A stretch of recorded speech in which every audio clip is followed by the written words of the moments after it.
Hi guys, as promised, my very first episode of the story behind the photograph. This episode's photograph is a very special one for me because it was taken in my favorite area in the Kruger National Park, the Shingwedzi area. For me, the Shingwedzi area is very special. The Mpongolo route, without a shadow of a doubt, is my favorite route in the Kruger National Park. From Shingwedzi, the sun is behind me, and when I'm driving that Mpongolo route, it's just so beautiful. And it's also very exciting at the same time because I'm never sure what I'm going to see around the corner.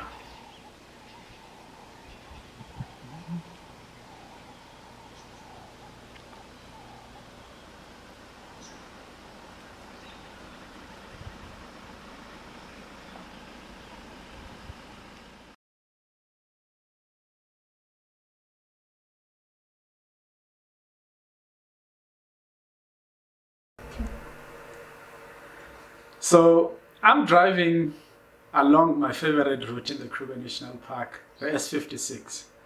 I'm coming from Sereni's camp, going back to Shingwedzi camp.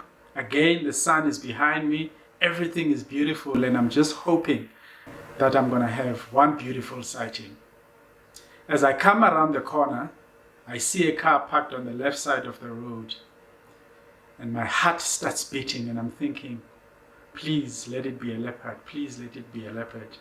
I approach slowly, and when I look to the left side, where everybody is looking, I see a familiar shape. It's a beautiful female leopard. She's sitting next to a bush. It's hot, it's summer, and she's just sitting there. I was so happy to be able to see this. And I switched off my vehicle, then I started taking pictures. She was just chilling, she was just sitting there.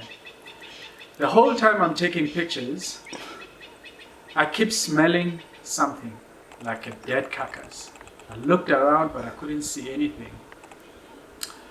By this time, some other vehicles started coming, and it was already time to go back to camp. So I thought, I'm going to leave the sighting and give other people a chance so they can take a few photographs. Off I went. As I got to the camp, one of the guys that was with me on the sighting came up to me and asked me, "Did you see the kill?" And of course I replied, "No, I didn't see the kill." Then he told me that while the leopard was sitting next to the bush, there was a kill just behind the bush. I knew that the next morning the likelihood is that the leopard would have taken the kill up the tree. So as usual, I'm the first one out of the camp. The camp gates were opening at 6 a.m. Already at 5 a.m. I was waiting at the gate. As soon as the gates opened, off I went again to look for the leopard. So the very next day I decide that I'm going to go back to the Mpongolo route to try and look for this leopard. And the likelihood is that she would have taken the kill now up in the tree. As I got to the area, there was no leopard to be seen, no carcass to be seen. I decided to investigate a little bit longer. I noticed on the road that there were some drag marks. When I looked closely, I could pick up some hyena spoor as well as the leopard spoor. Clearly something was happening here. The hyenas had come during the night to try and take away the carcass from the leopard. I decided to look further.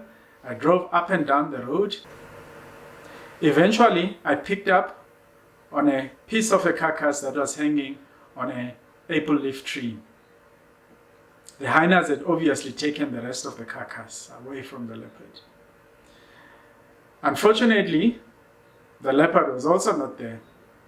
The meat was quite smelly, so I wasn't sure if she had decided to abandon it, but I decided that I'm going to wait anyway.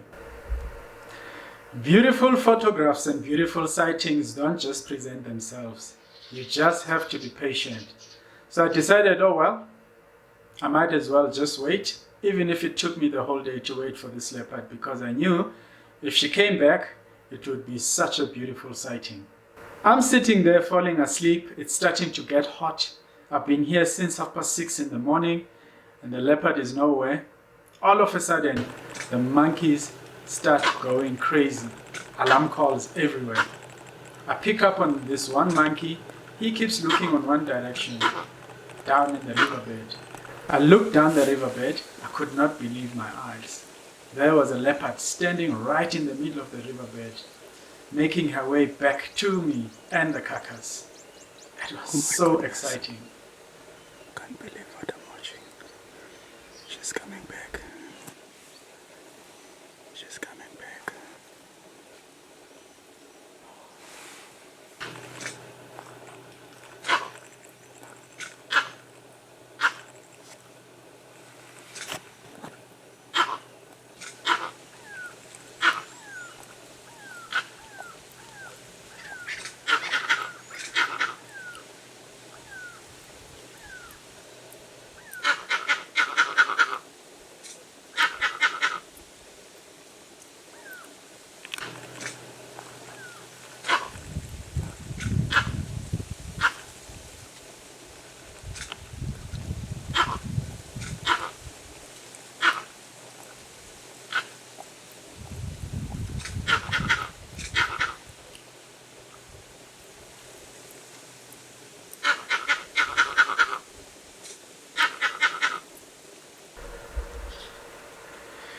She came closer and closer and closer and closer, and this was so exciting for me because I thought, well, finally she's gonna go up the tree and she's gonna start feeding and I'm gonna be able to get all my beautiful shots.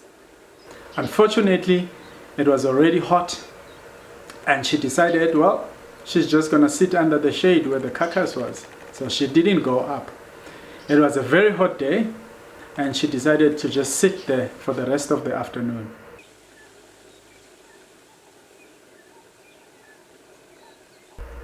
Of course, although it was beautiful for me to just be there with this beautiful leopard, just the two of us, I still wanted her to do something quite exciting, like go up the tree and start feeding. But it was very hot, and she did not even promise that she was gonna go up the tree. I was starting to get a little bit anxious because it was almost time now for me to go back to the camp. I checked the time.